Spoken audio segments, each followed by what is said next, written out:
चलिए स्टार्ट करते हैं। तो हम लोग पढ़ रहे हैं Newton's law of motion lecture number 2। Last class पढ़ा था हमने इनर्शिया के बारे में, ठीक है। तो inertia of rest and inertia of motion पढ़ लिया था, है ना। उसका आगे कंटिन्यू करना है, ठीक है। चलिए देखिए, तो हम लोग का नेक्स्ट टॉपिक है इनर्शिया ऑफ डायरेक्शन, ठीक।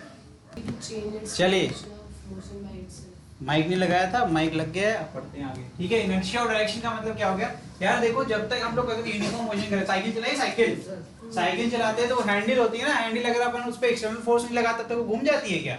डायरेक्शन चेंज होती है? नहीं होती ना। बाइक चलाने में भी नहीं होती है। और अगर एकाएक घुमा दो तो ज्यादा कुछ हो जाता है ना। तो क्या होता है फिर, अगर एकाएक घुमा देते हैं तो फिर वहीं पर मोमेंटम वाला कंसेप्ट आ जाता है कि सडन चेंज ऑफ मोमेंटम हो गया और हम निपट गए, है ना, गिर गए। कहने का मतलब ये, देख, तो आप वो भी नहीं कर सकते हैं। तो आपको क्या करना पड़ता है, पहले स्पीड को स्लो करते हैं ताकि आप स्टेट को चेंज कर सके।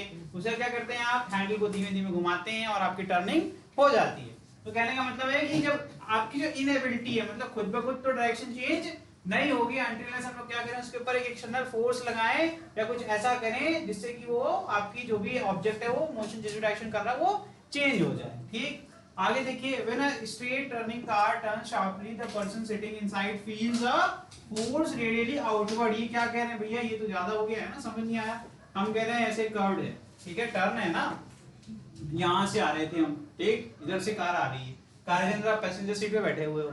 रैली क्या करें, हम कार को टर्न कर दें इस तरफ, तो क्या होगा, आप क्या होगे, अपोजिट डायरेक्शन में झुक जाओगे, नहीं झुक जाओगे, उसी कह रहे रेडियली आउटवर्ड आपके ऊपर एक फोर्स लगेगा। या फिर हम ये कह सकते हैं कि आप तो इस डायरेक्शन जाने के लिए रेडी थे, है ना, और सडनली क्या कर दिया, आपकी बॉडी को हमने कह दिया नहीं अब इधर जाना है, तो क्या होगा, अगेन आपकी बॉडी क्या करेगी, रेजिस्ट करेगी और पुराने वाले पाथ को फॉलो करने की कोशिश करेगी, जिससे कि आप क्या हो जाएंगे, आप पुराने पाथ की तरफ झुक जाएंगे या फिर रेडियली आउटवर्ड आपके ऊपर एक फोर्स लग जाएगा। आगे जब हम पढ़ेंगे सर्कुलर मोशन, जब एक टॉपिक पढ़ेंगे उसके अंदर हम सीखेंगे एक फोर्स होता है सेंट्रीपिटल, इसके ऊपर काफी चर्चा होगी, टेंशन नहीं लीजिए, ठीक है। सेंट्रीपिटल एंड सेंट्रीफ्यूगल दो फोर्स होते हैं, दोनों एक दूसरे के अपोजिट डायरेक्शन में होते हैं और दोनों अगर एक सर्कल बना दिया जाए तो रेडियस वाली लाइन पर ही लाई करते हैं। तो रेडियस वाली लाइन आपको बनाना आता ही होगा, एक सर्कल बना लीजिए, एक सेंटर बना लीजिए, ये हो गया। तो मैंने कहा किसी भी इंस्टेंट ऑफ टाइम पर आपका एक रेडियस तो होगा ही। अगर सर्कुलर मोशन कर रहा है तो सर्कुलर का मतलब क्या है, सर्कल के टाइप का, मतलब जो भी आप डायरेक्शन आप मोशन करेंगे वो एक सर्कल फॉर्म करेगी, ठीक। तो इसका मतलब रेडियस तो होगा ही होगा, मतलब ये कहने का मतलब एक फिक्स्ड डिस्टेंस होगी किसी एक पॉइंट से, ठीक है। तो उसे कहेंगे centre of the circular motion, ठीक। अब इसी लाइन पर जब भी फोर्स लगेगा, एक अंदर की तरफ एक बाहर की तरफ, अंदर वाले को सेंट्रीपिटल कह देंगे और बाहर वाले को सेंट्रीफ्यूगल। इसके बारे में डिटेल चर्चा आगे करेंगे, ठीक है, समझ में आ गया। Rotating wheels of vehicle thrown out mud and on mudguard, ये होता है यार, जो कीचड़ से लेके जाते हैं तो पीछे से कोई चल रहा है ना, अगर मडगार्ड टूट गया तो पीछे वाला पेंट हो जाता है। कभी नहीं नोटिस किया, ये साइकिल में होता है, पीछे शर्ट गंदी हो जाती है, मडगार्ड टूट गया तो होता क्या है कि जो आपकी टायर है, ठीक है, वो क्या करिए, अब यहाँ पर ये मड पड़ा हुआ है, ठीक, क्या होगा, अब जैसे ही इसे ये टच करेगा फ्रिक्शन की वजह से क्या होगा, ये होल्ड करेंगे दूसरे को और क्या होगा, ये मड इस टायर के साथ ऊपर की तरफ चला जाएगा। अच्छा, ये क्या कर रहा है, देखो किसी भी इंस्टेंट ऑफ टाइम पर अगर टायर पे देखें तो इस पॉइंट को देखें तो ये क्या करेगा, अगर हम लोग ऐसे ऐसे मोशन कर रहे हैं तो ये किधर जाएगा, इस तरफ जाएगा, इसकी डायरेक्शन क्या होगी, यहाँ वाले पॉइंट को देखेंगे ऊपर जाने की कोशिश कर रहा है और यहाँ वाला डायरेक्शन इधर की तरफ और ये नीचे की तरफ, है ना।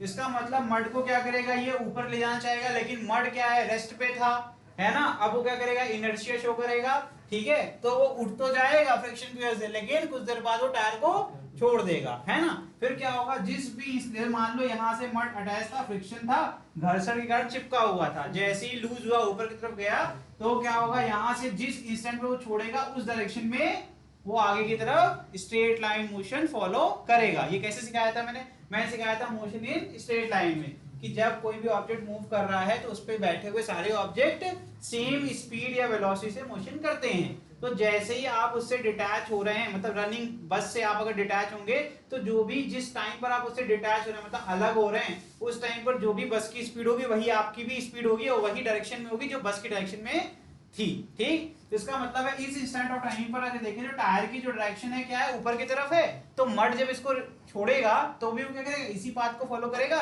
इसी वजह से कभी देखो बाइक, अगर बारिश के सीजन में गाँव में जाओगे देखो वहाँ कीचड़ बहुत होता है, तो पीछे बाइक से देखोगे ऊपर की तरफ एक मड आता है। उसका रीजन क्या है? अभी देखो यहाँ से मड निकलेगा सीधे तुम्हारे मुंह पे, है ना, अगर पीछे चल रहे हो थोड़ा। इसलिए कहते हैं कि जो समझदार होते हैं पेरेंट्स को कहते हैं थोड़ा दूरी बना के चलना, ठीक है, तो तुम्हारे ऊपर नहीं आएगा। कहने का मतलब ये होता है, ठीक है, समझ रहे हो ना, फीलिंग ले पा रहे हो, है ना, तो ये सब होता है, ठीक है, कोई बड़ी बात नहीं है, नॉर्मल है। अब मड गार्ड क्या करता है? देखो मड गार्ड देखो इसीलिए लगाया जाता है, यहाँ पर देखो इतना बड़ा होता है मड गार्ड आपका, और यहीं पर आके मड गार्ड पे सारी मड आके इकट्ठा हो जाती है, किसी के ऊपर नहीं जाती। ये तभी होता है जब आपका ये मड गार्ड टूट जाता है। समझ में आया? तो मड गार्ड बनाते जानबूझ क्यों ऐसा नहीं करते, यहाँ क्यों नहीं बनाते? क्योंकि यहाँ आएगा ही नहीं, उनको भी पता है, क्योंकि क्या हो रहा है, इनर्शिया से क्या होगा, ये इसी डायरेक्शन में जाएगा, तो यहाँ पे मड गार्ड ऊपर लगा देंगे, तो आपका ये कभी भी मड किसी के ऊपर नहीं जाएगा। समझ गए? तो ये हो गया मड गार्ड वाला एग्जांपल, ठीक है। Next, when a knife is pressed against a grinding stone the sparks, अरे यार ये क्या कह रहे हैं यार, ये स्पार्क वो कहते हैं धार बनाते हैं चाकू की, कभी देखा नहीं है? एक पत्थर रखे रहते हैं, एक आते हैं साइकिल पे, वे चाकू जो है तेज करा लीजिए, वो क्या बोलते हैं वो नहीं बोल पाऊंगा मैं लेकिन आते हैं, अगर कॉलोनी में रहते होगे तो वो आते हैं, है ना, वो लेके आते हैं, अपनी मशीन लेके आते हैं, और कभी नोटिस करो तो वो सर्कुलर, अब तो सर्कुलर बना के लाते हैं, पैडल में लगा देते हैं, उसको घुमाते रहते हैं और चाकू सटा देंगे, और इससे क्या होगा, ये क्या कह रहे हैं, spark produce move in the tangential direction. कह रहे हैं कि जो स्पार्क प्रोड्यूस हो रही है उसका रेट तो सिंपल है, फ्रिक्शन, है ना, फ्रिक्शन की वजह से हो रहा है, क्योंकि चाकू जब उस पत्थर से टकराता है और पत्थर मोशन करता रहता है, तो क्या होता है, देखो पत्थर जो होता है वो सर्कुलर मोशन, देखो ये ऐसे लगा होता है, अगर किसी को नहीं पता, मैं देख रहा हूँ कुछ लोगों को नहीं पता है, ऐसे फिक्स होता है उनकी साइकिल में, साइकिल से आते हैं ना, और यहाँ पर एक बेल्ट लगी होती है, और वो उनके पैडल में लगी होती है नीचे, जब वो पैडल घुमाते हैं तो ये साथ साथ में ये पत्थर भी घूमता है, ठीक, हाँ, अरे नहीं वो पैडल में भी लगाते हैं, नीचे जो होता है वो जिसमें चेन लगी होती है उसमें फंसा देते हैं, कई प्रकार की होती है टेक्निक भाई, एक ही थोड़े ना, ठीक, ये गलत है क्या जो बोलते हैं, पैडल घूमेगी साथ साथ में घूमेगा ना। चलिए बहरहाल, चलिए आपके चक्के पे लगा रहे हैं भाई, हैं चक्के पे, और कहीं लगा सकते हैं, अलाउड नहीं है, ठीक है। तो चक्के में जो आगे है वहां पर उन्होंने एक सिस्टम लगाया है, चक्का घूमेगा तो उसके साथ साथ घूमेगा, ठीक है, चक्का मतलब टायर होता है माता, ठीक है, ऐसा मत करो यार, ठीक है। चलिए, नहीं नहीं शाहनवाज कुछ और समझने नहीं देंगे यार, तुम हो ना समझाने के लिए, है ना, ठीक। अब यहाँ पर जब यहाँ चक्कू लगाएंगे तो क्या होगा, देखिए जब भी आप नाइफ से टच कराएंगे तो फ्रिक्शन होगा, सिंपल सी बात है, और उसकी वजह से क्या होगा, चिंगारी, है ना, चिंगारी निकलेगी। ये पूरा जो एग्जांपल उसमें फोकस इसमें करना है कि जो डायरेक्शन ऑफ मोशन ऑफ जो आपका स्पार्क्स है, जब स्पार्क निकलता है तो वो किस तरीके से मोशन करता है उसकी बात कर रहे हैं, बड़ा इंपॉर्टेंट है।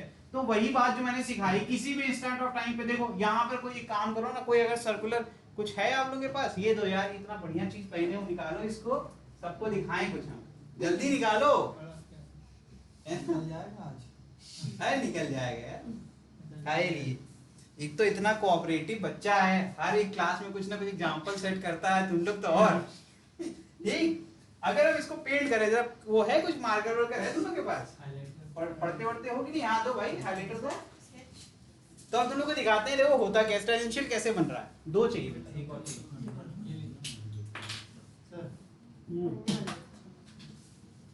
अगर आपको ये दिख जाए तब तो बढ़िया है, ना दिखे तो फिर थोड़ा चश्मा वश्मा लगवा लेना, हम तो देखो लगाए डबल बैटरी, ठीक है। ध्यान से देखना, दोनों देखो टेंजेंशियल मोशन करने वाले हैं, ठीक है। पहले मैं दूसरी जगह करूंगा, फिर पलट के दूसरी जगह पे, भैया साफ हो जाएगा ये, ठीक है, टेंशन मत लेना, ठीक, नहीं तो चलेंगे माता के मंदिर और तुम्हें नया दिलाएंगे, ठीक। चलो, दिख रहा है तुम लोगों को कुछ पेंट दिख रहा है कि नहीं, कैमरे में तो शायद ही दिखे, ठीक। ये देखना, ध्यान से देखना जरा, अगर मैं यहाँ पे इस पेन को रखता हूँ, ठीक है, ध्यान दो थोड़ा, ठीक। अब जब मैं इसको घुमाऊंगा, ऐसे स्पिन करने वाला हूँ किसी भी स्टैंड पर, ठीक है, तो अगर देखो डायरेक्शन ऑफ मोशन क्या हो गया, अगर हम एक छोटा सा हल्का सा इसको बेंड करें तो इस पेन को साथ में अटैच कर देते हैं, ठीक। पेन को ऐसे मैं पकड़ लेता हूँ, उसके साथ साथ घुमाता हूँ, ठीक, कोशिश कर रहा हूँ कि आपको थोड़ा बहुत समझ में आ जाए। अब देखो दो ही हाथ दिए भगवान, तीसरा हाथ होगा तो ठीक है। अब देखो, अब साथ साथ घूम रहा है कि नहीं घूम रहा है, क्योंकि अटैच है, जहां जहां जाएगा वैसे वैसे आपका पेन भी जाएगा।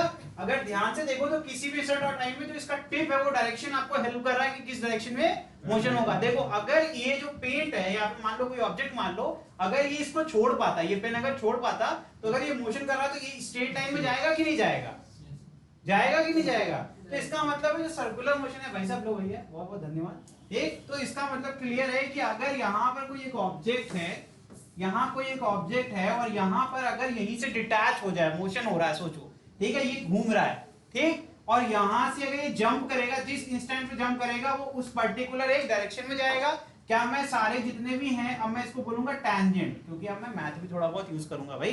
तो इसका मतलब है सर्कल पे जितने पॉइंट हैं उन सब पर टैंजेंट बन सकता है। आंसर इज यस, सब पे टैंजेंट बन सकता है। टैंजेंट क्या होता है सर? कुछ नहीं, एक ऐसी लाइन जो सिर्फ एक पॉइंट को टच करती है। क्या?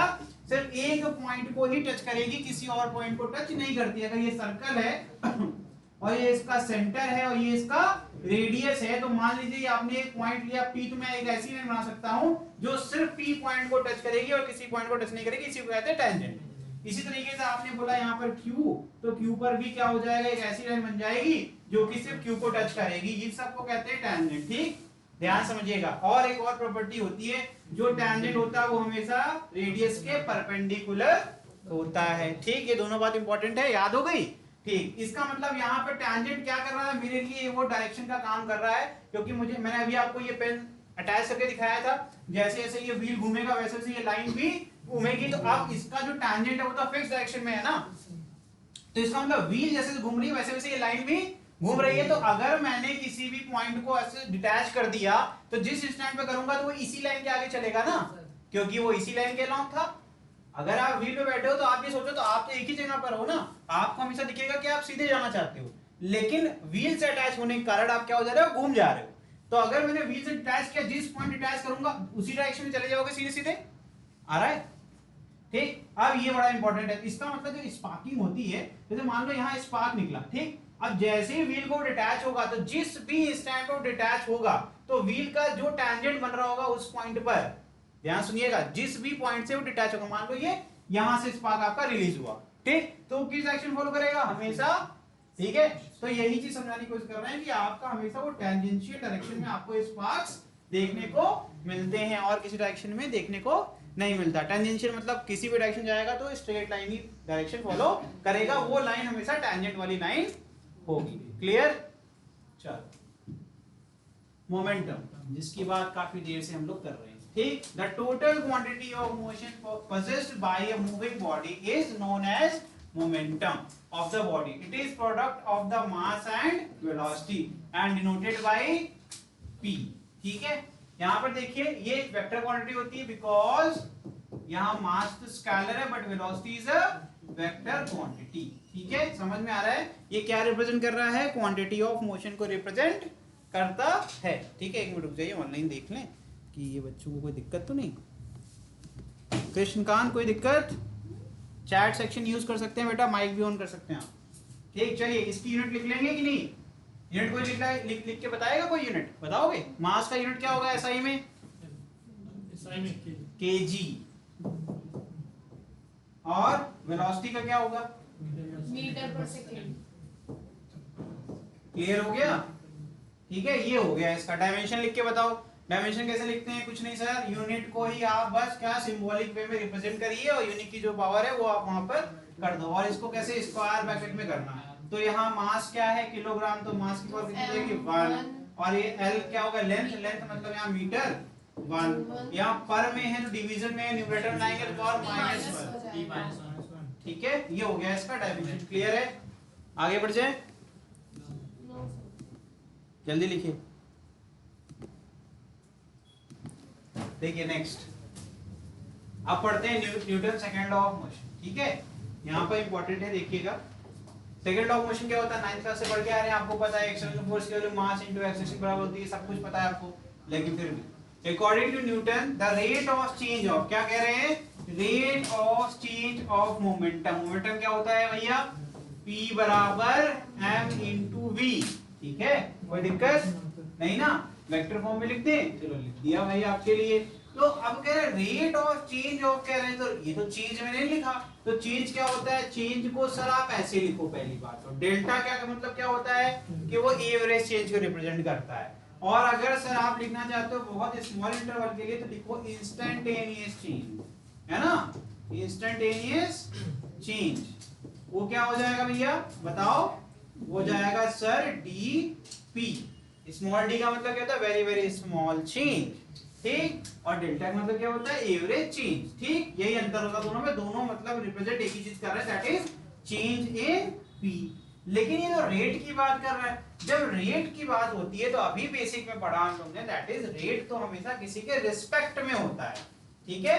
और जब मोशन होता है तो उसमें एक कांस्टेंट है जो हमेशा चेंज होता है, दैट इज टाइम।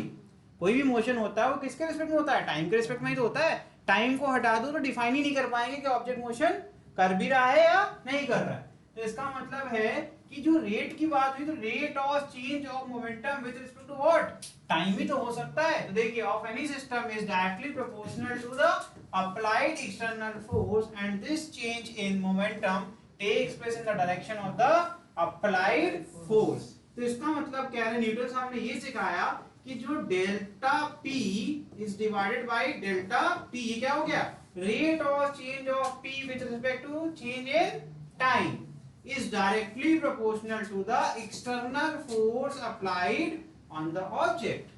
किसी भी ऑब्जेक्ट पर जब एक्सटर्नल फोर्स लगता है तभी ऑब्जेक्ट मोशन में आता है या फिर अपना स्टेट चेंज करता है, ठीक है। तो उसकी वैल्यू कितनी होगी, ये एक बहुत बड़ी प्रॉब्लम थी। तो न्यूटन साहब ने उसको बताया कि जो आपका मोमेंटम में चेंज लेके आ रहा है उसका कॉज कौन है, उसका कॉज है आपका फोर्स। तो इसका मतलब है कहीं ना कहीं अगर टाइम के रिस्पेक्ट में जो चेंज आ रहा है मोमेंटम में, अगर हम उसका रेट निकाल लें तो हमें क्या मिल जाएगा, एक्सटर्नल फोर्स मिल सकता है। तो ये आपका रिलेशन है, ठीक है, लिख लीजिए इसको। यहाँ एनिमेशन तो समझ में आ ही रहा होगा, है ना। देखो क्या हो रहा है दोनों में, दोनों का मोमेंटम ही तो डिफरेंट है। देखो मास सेम है ना।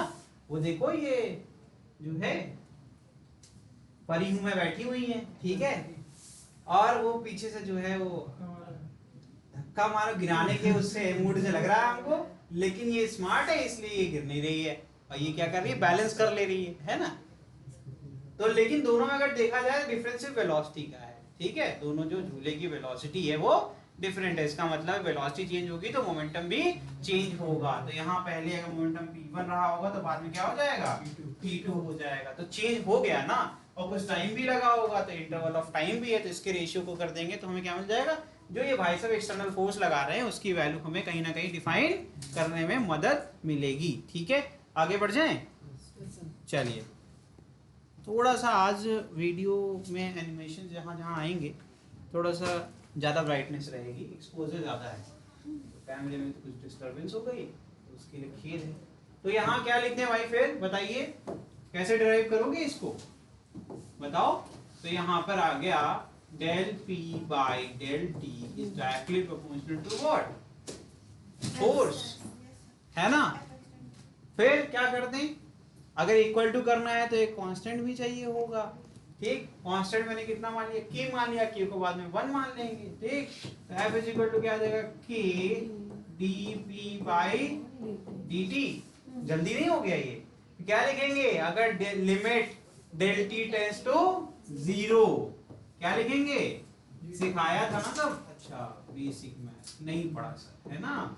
टेंड्स टू 0 तो क्या हो जाएगा, del p by del t is equal to क्या जाएगा, k times of dp by dt।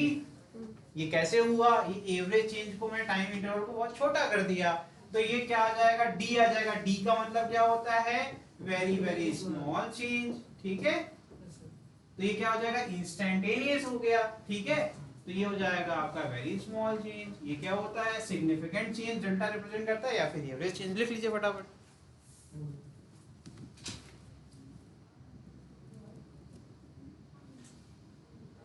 ठीक है, हो गया। अब क्या करेंगे, f की वैल्यू क्या आ जाएगी भाई, हमने वहां वैल्यू पुट कर दी। हमने क्या मान लिया, take k is equal to 1, हमने कांस्टेंट कितना मान लिया, 1 मान लिया। तो यहां से क्या आ जाएगा बताओ भाई, d ऑफ, यहां पर क्या जाएगा, mv बाई dt, ठीक है बॉस। तो यहां से क्या आ जाएगा, मास क्या है, कांस्टेंट स्केलर वैल्यू होती है सर, बाहर आ जाएगा, ये आ जाएगा dv बाई dt। और ये क्या हो जाएगा भाई, ये किसका फॉर्मूला है, हम लोग ने मोशन स्टेट में पढ़ लिया है, इंस्टेंटेनियस एक्सीलरेशन। यहाँ जाएगा, तो यहाँ से आ गया आपका f इज इक्वल टू अच्छा देखो, ये फॉर्मूला दो चीजें सिखाता है, एक कि क्यों हमेशा फोर्स और एक्सेलरेशन डायरेक्शन सेम होती है, या फिर फोर्स के लाइन ऑफ एक्शन पे ही हमेशा एक्सेलरेशन पाया जाता है। बिकॉज देखो ना भैया, फोर्स का फॉर्मूले में एक्सेलरेशन आ रहा है और फोर्स वेक्टर क्वांटिटी होता है, तो जो डायरेक्शन फोर्स की होगी वही डायरेक्शन किसकी होगी, एक्सेलरेशन की, या फिर जो एक्सेलरेशन की होगी वही पच रहा है, डायरेक्ट रिलेशन है बॉस। ठीक है, ये आपका पहला फॉर्मूला हो गया। इफ m क्या है आपका, कांस्टेंट। लिख लो भैया, ये फॉर्मूले में भी अभी तुम लोगों को सिखाएंगे एक नया फॉर्मूला। ठीक है, ये कब होगा, जब मास आपका कांस्टेंट है। अगर आपका मास और वेलोसिटी दोनों वेरिएबल हो जाएं तब क्या होगा। अभी तक तो आसान आसान पढ़ते आए हमेशा, यही एक फॉर्मूला जिंदगी में पढ़ा है, दूसरा फॉर्मूला तो कभी पढ़ा ही नहीं। ठीक, अब आपको मैं सिखा रहा हूं। अच्छा मुझे ये बताओ, क्योंकि ये फॉर्मूला आपके केस में यूज होता है, जैसे कि अगर एक कोई रॉकेट फ्लाई कर रही है स्पेस में, इसरो भेजता है ना रॉकेट हमेशा, तो क्या उसमें रॉकेट का जो मास है वो through out the motion same रहता है क्या। ये सारे उस केसेस में ये अप्लाई होता है जहां पर मास कभी नहीं बदलता। दैट इज, जो भी आपके अर्थ के ऊपर हो रहा है मोशन, या फिर हॉरिजॉन्टल मोशन कहीं पर भी परफॉर्म कर रहे हैं, तो क्या है उसमें मास कभी नहीं बदलने वाला है बॉस, है ना। तो वहां तो ये लग जाएगा। लेकिन जब मैं रॉकेट की बात करूं तो रॉकेट के केस में तो दिक्कत हो जाएगी। क्यों, क्योंकि मास तो घटता जाता है ना, उसमें पहले ढेर सारा फ्यूल होता है, तो जब धरती पे होता है तो मास सबसे ज्यादा होता है, और जैसे जैसे ऊपर जाता है फ्यूल जलने लगता है और मास घटने लगता है। अच्छा वेलोसिटी भी सेम नहीं रहती है, चेंज होती है कि नहीं होती है, स्पीड बढ़ने लगती है धीमे धीमे ना, वेलोसिटी बढ़ती है जैसे ऊपर जाता है ना। अनटिल उसको कितनी वेलोसिटी चाहिए थी बताइए, टर्मिनल वेलोसिटी चाहिए कि नहीं चाहिए, ग्रेविटेशन नहीं पड़ा, चलो छोड़ो जान दो। हम कहते हैं कि इसकी वेलोसिटी बढ़ रही है या नहीं बढ़ रही है, सरल भाषा में बढ़ रही है ना, इसका मतलब वेलोसिटी भी चेंज हो रहा है, मास भी चेंज हो रहा है, तो अपना फॉर्मूला सेम लग सकता है क्या, नहीं लग सकता ना।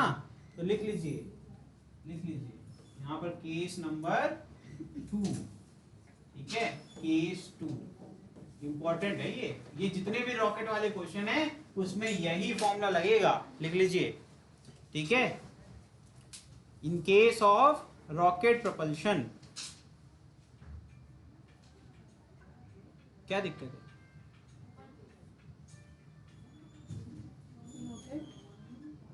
propulsion, in case of rocket propulsion, in case of rocket propulsion,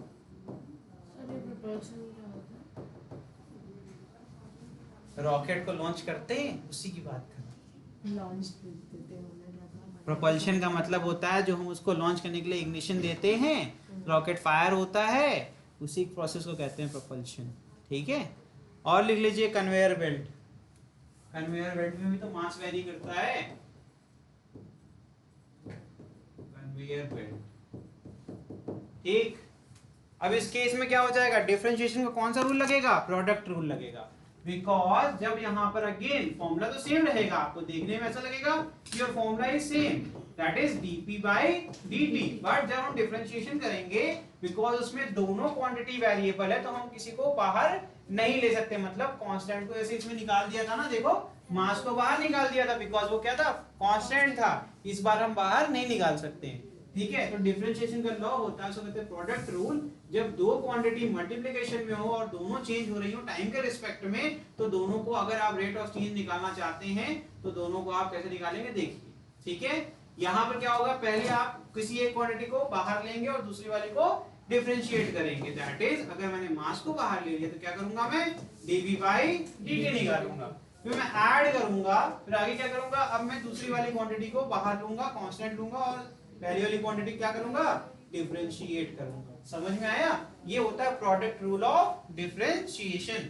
तो एक बार में किसी एक को करना है और दूसरी वाली को क्या करना है, बाहर निकाल लेना है, उसको सिर्फ मल्टीप्लाई कर दोगे जो भी आंसर आएगा। फिर क्या करेंगे, दूसरे वाले को करेंगे और पहले वाले को बाहर निकालेंगे। क्लियर है, सिंपल है। ठीक, कॉम्प्लिकेट मत करिएगा इसको प्लीज। ठीक, तो ये आपका जनरल फॉर्मूला हो गया, इसको कहते हैं जनरल फॉर्म। क्या कहते हैं इसको, यहां से लिख देता हूं वापस से मैं, F is equal to m dv by dt, that is a plus b dm by dt। ठीक है, so this is your general form. ठीक है, अब इसमें भी सब केस हैं। सब केस में अगर मैंने आपसे बोल दिया कि कि v is nothing but constant. इसकी वैल्यू क्या है भाई? कांस्टेंट। क्या है भाई ये? कांस्टेंट। अगर v कांस्टेंट, मैंने बोला कि भैया मैंने लॉन्च किया अपनी रॉकेट को तो एक फिक्स दे दिया वेलोसिटी और उसी पे चल रहा है, ठीक है, through out the motion, velocity change नहीं होने दे रहे, ठीक है। तो क्या होगा? तो इसका मतलब है किसी भी कांस्टेंट का डिफरेंशिएशन क्या हो जाता है? जीरो।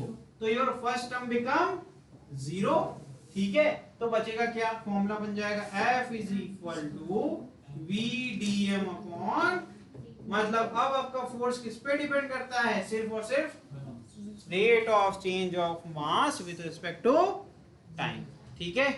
बिकॉज v कांस्टेंट हो गया, किसी भी कांस्टेंट का डिफरेंशिएशन ऑलवेज जीरो, ठीक है। नोट कर लें इसको।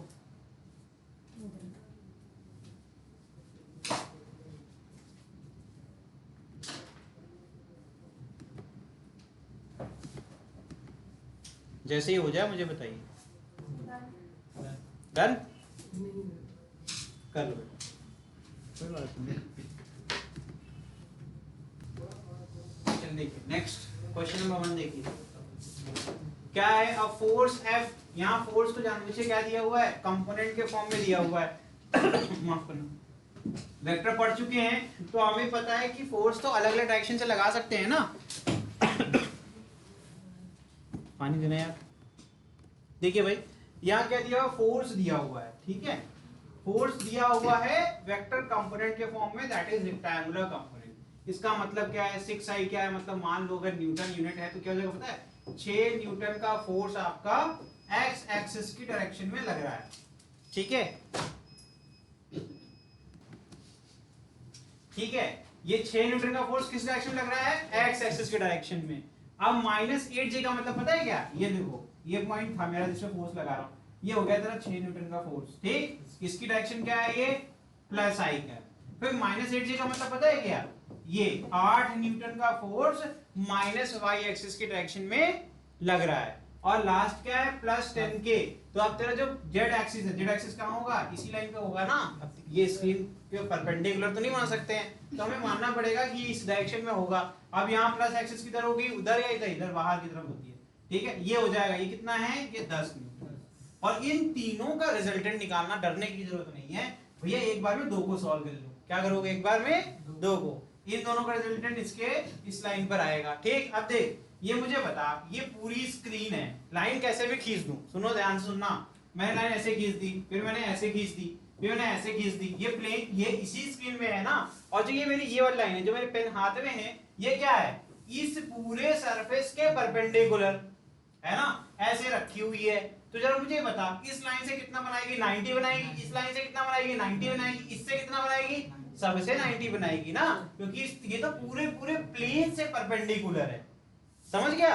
तो प्लेन में कहीं पर भी लाइन होगी उसके परपेंडिकुलर तो होगा ही होगा। जैसे इस टेबल पे मैंने रख दिया, तो इस टेबल के तो परपेंडिकुलर हमेशा रहेगा ना, चाहे किसी भी डायरेक्शन में आप लाइन खींच दो उस पॉइंट से। उसी तरीके से इमेजिन करो, जो रिजल्टेंट आया ये तो परपेंडिकुलर ही होगा ना 10 न्यूटन से, होगा कि नहीं होगा? तो इसका जो रिजल्टेंट है वो किसी एक फिक्स डायरेक्शन में ही आएगा ना भाई साहब। तो इसको देख के डरने की कोई आवश्यकता नहीं है, कुछ करना नहीं है, क्योंकि भैया थीटा हमेशा क्या? थीटा मतलब दो वेक्टर के बीच का एंगल, वो हमेशा क्या है? 90 डिग्री। अगर फॉर्मूला याद होगा तो भी फॉर्मूला क्या है भैया? दो वेक्टर का रिजल्टेंट क्या होता है boss? a square plus b square plus 2ab। अब ये थीटा कितना है?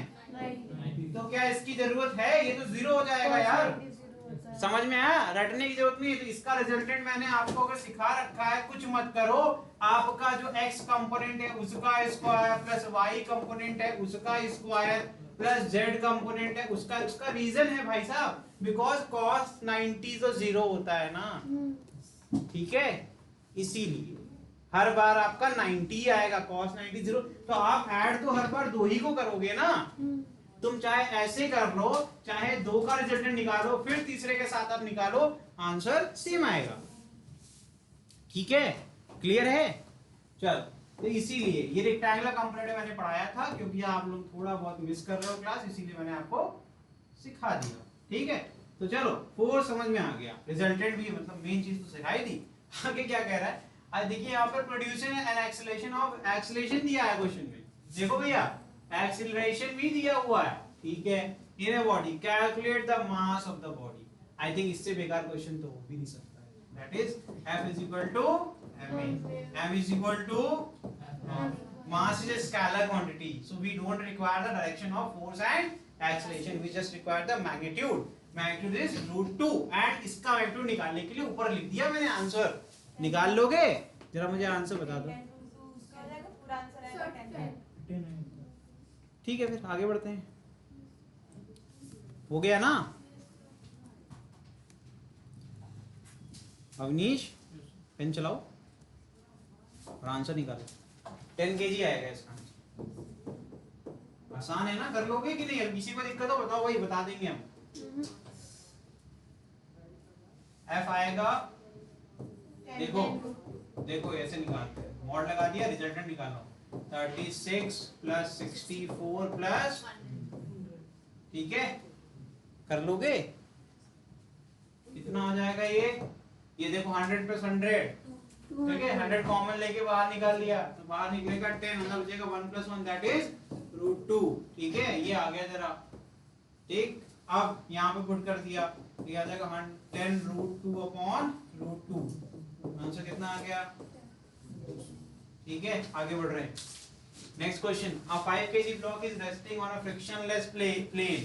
फ्रिक्शनलेस जानबूझ के बता रहे हैं कि किसी प्रकार का घर्षण नहीं है, तो कोई और बल नहीं लग रहा है, ठीक है, समझ में आ रहा है? फ्रिक्शनलेस का मतलब है कि फ्रिक्शनल फोर्स इज 0, तो दिमाग उस पर लगाना नहीं है, सबसे आसान क्वेश्चन होते हैं। It is struck by a jet releasing the water of rate, देखिए at the rate of 3 kg per second, ये बड़ा इंपॉर्टेंट है। मतलब इसके ऊपर जब अपन फोर्स लगा रहे हैं तो क्या करना है यार, घर में वो पाइप से पानी वानी तो भरे ही होगे, छत तो कभी भिगाई होगी गर्मी में, है ना, तो मिट्टी आ जाती है तो क्या करते हैं अपन, उसको पाइप को ऐसे प्रेस करते हैं और उसका मिट्टी को ऐसे उससे बहाते हैं ना, होता है ना ये, तो वो जेट है, वो क्या है, जो फ्लो ऑफ वाटर उसको जेट कहते हैं। तो उस जेट से इस ब्लॉक को खसकाने की कोशिश कर रहे हैं भाई साहब, ये क्या कर रहे हैं, इस पाइप पकड़ा हुआ है, उससे पानी निकल रहा है और ब्लॉक पे ऐसे हिट कर रहा है और ब्लॉक उसकी वजह से मोशन करे। इसका मतलब एक्सटर्नल फोर्स कौन लगाएगा, ये जेट ही तो लगाएगा।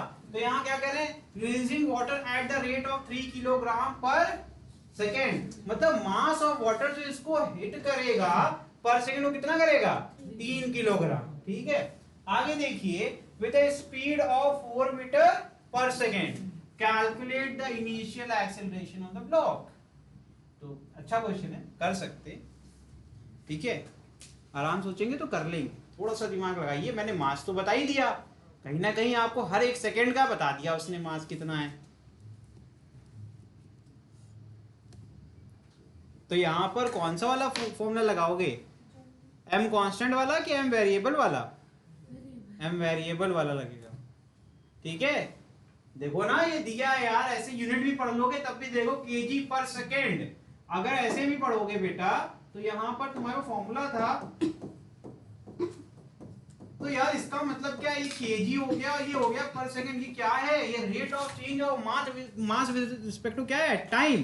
तो रेट दिया हुआ है यार तुमको, और वेलोसिटी क्या है, कांस्टेंट है 4, तो फोर्स कितना आ गया, तो force exerted by jet on the block will be 4 into 3 that is 12 newton. मैंने फोर्स दे दिया, now you just have to find the value of acceleration. अब लग जाएगा सिंपल वाला फॉर्मूला, तो F is equal to ma, F की value कितनी है 12, मास कितना दिया हुआ है 5, ठीक है, 5 ही दिया हुआ ना भाई साहब, ठीक है, और एक्सेलरेशन निकालना है, तो A is equal to क्या हो जाएगा 12 upon metre per second square, इसकी वैल्यू कितनी आ जाएगी, 5 दूनी 10 होता है, 5 चौक 20 होता है ना, क्या जाएगा 2.4 मीटर। देखो कितना अच्छा क्वेश्चन था ये, समझ में आया कि नहीं आया? जो केस 2 पढ़ाया था उसका डायरेक्टली एग्जांपल मैंने आपको करा दिया।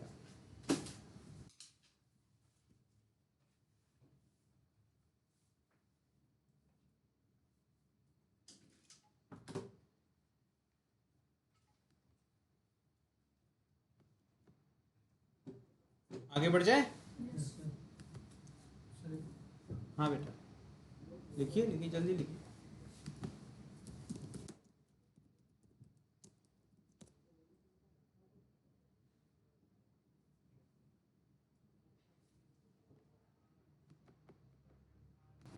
चलो भाई नेक्स्ट देखो भाई क्वेश्चन क्या है, a force of 50 newton acts in the direction as shown in figure, मतलब मैंने एक डायरेक्शन एक एंगल पर फोर्स लगाया, एंगल कहां से बना रहा हूं भाई साहब मैं y एक्सिस से बना रहा हूं, तो x का एंगल आप चाहो तो निकाल लो, या तो आपको जरूरत ही नहीं है, अगर कंसेप्ट सीखा हुआ है मुझसे तो आप ऑटोमेटिकली सॉल्व कर लेंगे, दैट इज कुछ नहीं करना है सर, एक्सिस से कौन पड़ता है, हमें तो एंगल को बंद करना और ओपन करना आता है, तो बंद कर लेंगे तो cos कंपोनेंट मिल जाएगा और ओपन कर लेंगे तो sin कंपोनेंट, अगर ये ब्लॉक मोशन करेगा तो सिर्फ और सिर्फ sin कंपोनेंट के कारण करेगा, that is 50 sin 60, sin 60 value में पता है, बिकॉज़ sin 60 वाला ही कंपोनेंट है जो हॉरिजॉन्टल लाइन के पैरेलल आ रहा है, ठीक है।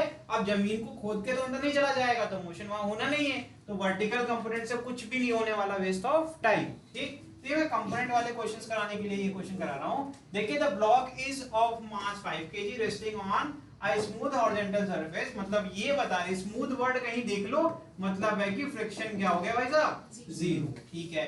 आगे फाइंड आउट द एक्सेलरेशन, तो बहुत आसान है, मैंने आपको फोर्स बताई दिया, मास बताइए, एक्सेलरेशन निकाल लोगे। इंपॉर्टेंट क्या था, कंपोनेंट रिजॉल्व करना इज वेरी इंपॉर्टेंट, तो यहां से अपन क्या करेंगे, एंगल को बंद करेंगे, वी विल गेट, देखो एरो को डिस्टर्ब मत करना भाई साहब, वैल्यू भले तुम्हें दिखा दे रहे हैं लेकिन एरो को कभी भी डिस्टर्ब नहीं करना, एरो नीचे जा रहा था तो हम एरो नीचे ही बनाएंगे, ठीक है।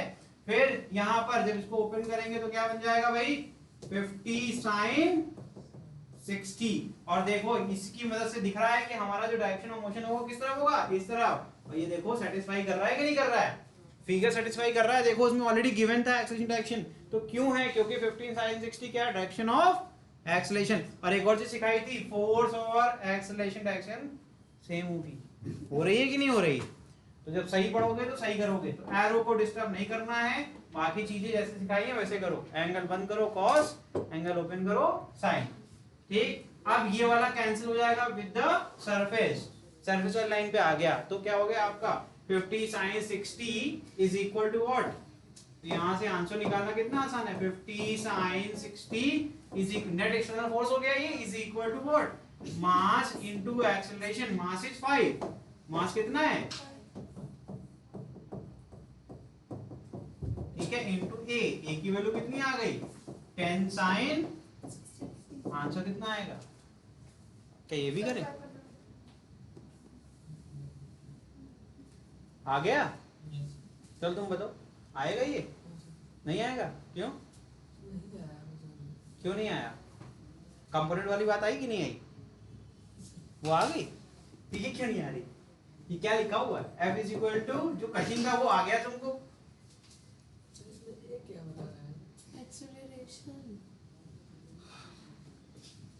त्वरण सुने, त्वरण, त्वरण क्या होता है बताओ, एक्सेलरेशन वही है, जो त्वरण होता है वही एक्सेलरेशन होता है, समझ में आया कि नहीं आया, हाँ?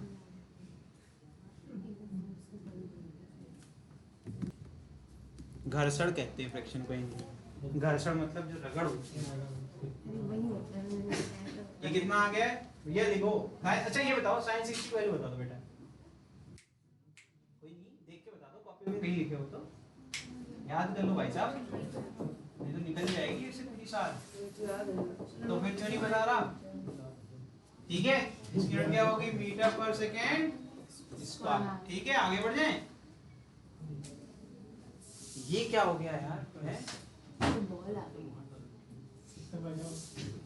लेकिन ये कभी देख नहीं पाते हम लोग, ये है ना, ये स्लो मोशन में तो दिख रहा है कि वो कंप्रेस हो रही है, रियल टाइम में तो ऑब्जर्व ही नहीं कर पाओगे, इसीलिए देखो यहाँ पर 1 सेकंड से भी कम टाइम है, फ्रैक्शन ऑफ सेकंड है, देखिए, तो ये कह क्या रहे हैं कि बहुत ज्यादा फोर्स अगर लग जाए किसी भी बॉडी के ऊपर, देखो बॉडी का शेप डिफॉर्म तभी होता है जब लार्ज अमाउंट ऑफ फोर्स बहुत छोटे टाइम के लिए, बहुत स्मॉल मतलब very very small interval of time, देखो ना कितना कम टाइम है, उसके अंदर ही ये क्या हो रहा है आपका, कंप्रेस हो रहा है, फिर एक्सपैंड भी हो रहा है, फिर वापस से रिबाउंड होकर सरफेस को छोड़ भी देगा, देख रहे हो ना कितना कम टाइम है, तो इसी कहते हैं इंपल्स, क्या when a large force is applied on a body for a very short interval of time, this condition is very important, ठीक है, then the product of force and time interval is known as impulse, तो उसको क्या कहते हैं, impulse कहते हैं, ठीक है, समझ में आ रहा है कि नहीं आ रहा है, तो यहाँ पर देखिए इंपल्स को अगर मैंने डी आई के फॉर्म में रिप्रेजेंट किया, क्योंकि स्मॉल वैल्यू को रिप्रेजेंट करना चाहता हूं, मैं स्मॉल चेंज की बात कर रहा हूं, it is a vector quantity. Force F क्यों लिख रहा हूं, क्योंकि it is large value of force.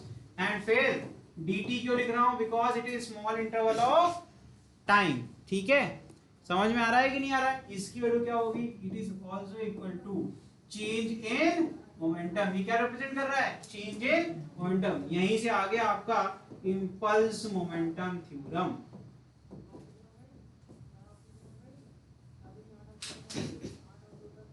ठीक है, इंपल्स मोमेंटम थ्योरम क्या होता है, जो आपकी इंपल्स की वैल्यू होती है वो चेंज इन मोमेंटम के बराबर होगी। प्रूफ कर रहे हैं, टेंशन मत लो, नोट कर लो फटाफट, ये आज का आखिरी टॉपिक होगा और जल्दी नोट करिए लेकिन।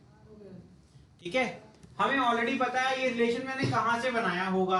आपको ये दिख नहीं रहा हो तो मैं दिखा दूं। अभी आपने Newton second law of motion पढ़ा था, यहाँ पे एफ की वैल्यू क्या थी भाई, एम ए थी ना, और ए को क्या लिख सकते हैं, डीवी बाई डी, और रिवर्स ऑर्डर में करो तो एम आपका डीवी क्या हो जाएगा, वी की फॉर्म में लिखे अगर तो क्या जाएगा, वो एम को अंदर ले जाए, एम इंटू वी क्या होता है, मोमेंटम होता है ना। तो मैं डीपी बाई डी भी तो लिख सकता हूँ एफ को।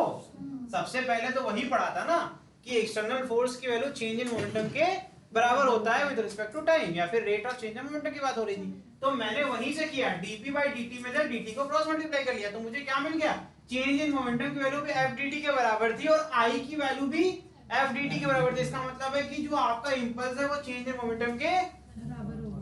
अब ये तो थ्योरी हो गई, प्रूफ भी कर लेते हैं। ठीक है, करिए प्रूफ, कैसे करेंगे लिखिए। अच्छा, इसका चलो ऐसे वर्बली कुछ चीजें बता दो मुझे, इसका यूनिट क्या होगा, डायमेंशन क्या होगा। यूनिट डायमेंशन तो ऐसे बता सकते हो यार, न्यूटन सेकंड यूनिट हो गया, डायमेंशन क्या होगा, जल्दी बताइए, टाइम नहीं है। ठीक है, देखिए इसका डायमेंशन कैसे निकालेंगे, बहुत आसान है भाई। फोर्स क्या होता है भाई, मास इनटू एक्सीलरेशन। क्या आ जाएगा इसका बताइए, mlt-2। अब भैया फोर्स में अगर हम टाइम का मल्टीप्लिकेशन करेंगे, दैट इज यहाँ लिखा हुआ है टाइम ना, न्यूटन सेकंड यूनिट आ रही है, तो एक टाइम अगर इसमें और हमने मल्टीप्लाई कर दिया, दैट इज t +1 +1 -2 क्या बन जाएगा, -1। तो mlt -1, तो यहाँ से आ गया इनटू, हमने यहाँ पर भी करना पड़ेगा, मिटाई दो ना, और भी खत्म है ना, था ही नहीं यहाँ कभी, देख ही नहीं पाया ये इंपल्स। तो ये क्या जाएगा, mlt -1। ठीक बड़े भाई, चलिए डायमेंशन हो गया, यूनिट तो आप लिख ही लिए थे, न्यूटन सेकंड। ठीक, अब शुरू करते हैं। केस 1 लिखो, इसमें लिखो case 1।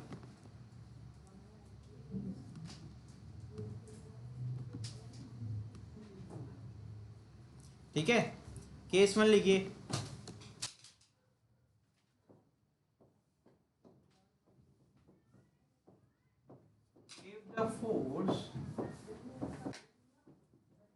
If the force is working from time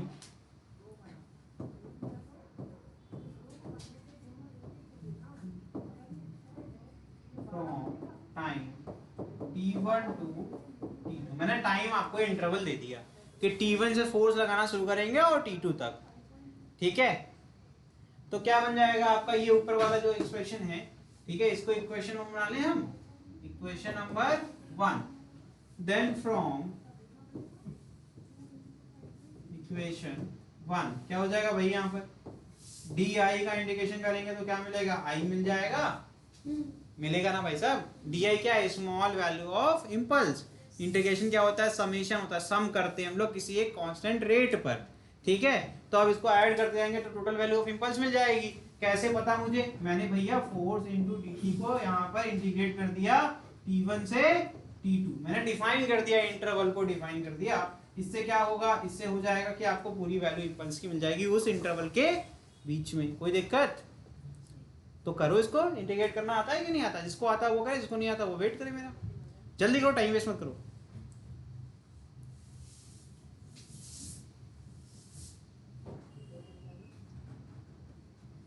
चलो देखो भाई, अगर हम t1 t2 पे निकालें तो t1 t2 पर मेरा जो वेलोसिटी होगा वो v1 v2 मान सकते हैं क्या। ऑब्जेक्ट का जो वेलोसिटी होगा पहले v1 मान लिया मैंने t1 पर, और बाद में v2 मान लिया। तो अगर मैं चाहूं तो f dt को जो इक्वेशन नंबर 1 है उसकी मदद से मैं इसको dp भी लिख सकता हूं। है ना। अब मैंने पूरी क्वांटिटी ही चेंज कर दी, फोर्स इनटू टाइम को मैंने क्या लिख दिया, मोमेंटम लिख दिया। तो मोमेंटम भी चेंज कहां से कहां तक होगा भैया, मोमेंटम पहले जो था और बाद में जो था, है ना, P1 से P2। और अगर किसी को नहीं आता है इंटीग्रेशन तो उसके लिख रहा हूं कि किसी भी वेरिएबल का, देखो बेटा किसी वेरिएबल का अगर आप सिर्फ चेंज को करते हो तो यहाँ क्या जाएगा, पूरी वैल्यू कंप्लीट वैल्यू आ जाएगी वेरिएबल की। तो यहाँ करेंगे तो इंटीग्रेशन ऑफ डीपी क्या देगा मुझे, पी दे देगा, है ना। अब यहाँ पर एक और चीज सीखो, तो ये आ गया आपका पी, ठीक। अब पी में भी क्या लगेगा, यहाँ पर लिमिट लगेगा, लिमिट लगेगा कहां से, P1 से। इसका मतलब है कि वैल्यू कहां से शुरू हो रही है और कहां पर खत्म हो रही है। अगर हम चेंज को निकालेंगे तो चेंज दो पॉइंट के बीच कैसे निकाला जाता है, फाइनल वैल्यू माइनस इनिशियल। तो इसको अपर लिमिट कहते हैं, इसको क्या कहते हैं, लोअर लिमिट। तो हमेशा फाइनल वैल्यू क्या होती है, अपर लिमिट। तो क्या करेंगे, इसको कैसे लिखेंगे, P2 माइनस P1 और ये क्या रिप्रेजेंट कर रहा है, चेंज इन मोमेंटम, ठीक है। इसका मतलब क्लियर है, जो मोमेंटम आपका चेंज हुआ वो बराबर है आपके इंपल्स के in the interval of t1 to,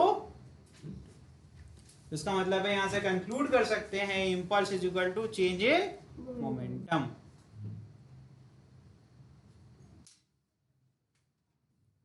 और यहां पर जो हमने चेंज लिया वो बहुत स्मॉल लिया, एवरेज चेंज नहीं लिया है, देखो ध्यान से, स्मॉल डी यूज कर रहे हैं हर जगह ना। इसका मतलब क्या है, इंस्टेंटेनियस चेंज की बात कर रहे हैं, है ना। नेक्स्ट केस लिखिए, केस 2।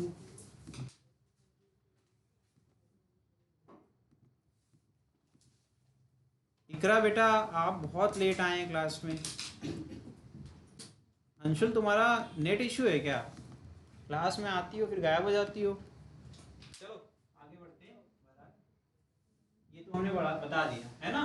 केस 2, अगर हम कोई कांस्टेंट या फिर एवरेज फोर्स लगा रहे हैं किसी भी बॉडी पर, मतलब अब जो वैल्यू होगी वो कैसी होगी, वो इंस्टेंटेनियस नहीं होगी, वो कैसी होगी, या तो कांस्टेंट ले सकते हैं या तो एवरेज, मतलब मल्टीपल अलग अलग फोर्सेस होंगे, उनका सबका हमने एवरेज निकाल लिया और मान लिया कि पूरे टाइम इंटरवल में एवरेज फोर्स इतना लग रहा था। एवरेज का मतलब क्या होता है, एक्यूरेट होता है क्या, नहीं, उसमें क्या करते हैं, जो आपकी टोटल वैल्यू है उसके आसपास की वैल्यू होती है ना। जैसे मान लो पहले मैंने t1 सेकंड के लिए लगा दिया 2 न्यूटन का फोर्स, फिर मैंने 2.2 लगा दिया, फिर 2.4 लगा दिया, तो मैं क्या करूंगा, मुझे एवरेज निकालना है, तो मैं क्या करूंगा, तीनों का सम करके 3 से डिवाइड कर दूंगा, तो मुझे एवरेज फोर्स मिल जाएगा, ठीक है, जो कि रियल वैल्यू के क्लोज रहता है बट एक्चुअल वैल्यू के पास नहीं होता, ठीक है। करो भाई, तो क्या हो जाएगा, फिर से सेम डेरिवेशन करेंगे सर, क्या करेंगे, t1 से t2 के लिए क्या हो जाएगा, f को रिप्लेस करिए f एवरेज से, ये तो करेंगे ना बॉस, ठीक। ये इंटरवल कहां से कहां तक, और इसके वैल्यू किसके बराबर होगी, अब मैं इसको i लिख सकता हूँ क्या, बिल्कुल लिख सकता हूँ, di को फिर से करोगे तो क्या आएगा, i आ जाएगा। यहाँ क्या आ जाएगा भाई, यहाँ आ जाएगा dp, ठीक। अगेन ये तो यही रहेगा, है ना, p1 से p2। अब आप कर लेंगे फटाफट करके, बताइए क्या आ जाएगा। ये अगर एवरेज ले रहे हैं तो मतलब कांस्टेंट ले रहे हैं, तो इंटीग्रेशन किस पे लगने वाला है, dt पे लगने वाला है, ठीक है। तो क्या हो जाएगा, f क्या है, कांस्टेंट तो बाहर ले सकते हैं, एंड इंटीग्रेशन ऑफ dt क्या होगा, जैसे t का किया था t आ जाएगा, और t की लिमिट क्या हो जाएगी, upper limit minus lower limit, that is t2 minus P1 और यहाँ क्या जाएगा, p2 माइनस, ठीक है बॉस, ठीक। तो ये क्या हो गया, इंटरवल ऑफ टाइम। तो यहाँ पर देखो एवरेज फोर्स लिया था, तो इंटरवल भी तो एवरेज होगा, तो ये जाएगा P2 माइनस P1, या फिर मैं कह सकता हूं डेल, ठीक है, समझ में आया। तो यहाँ पर समझ में आ रहा है कि यहाँ पर भी इंपल्स जो है वो किसके बराबर है, चेंज इन मोमेंटम, ठीक है बॉस। ये था आपका इंपल्स मोमेंटम थ्योरम, ठीक है। कंक्लूड कर लीजिए, the impulse of a force is equal to the, यहाँ लिखा हुआ है, ये लिखना है आपको, ये लिख लो, फिर वो स्टेटमेंट लिख के क्लास को कंक्लूड करेंगे। हाँ हाँ,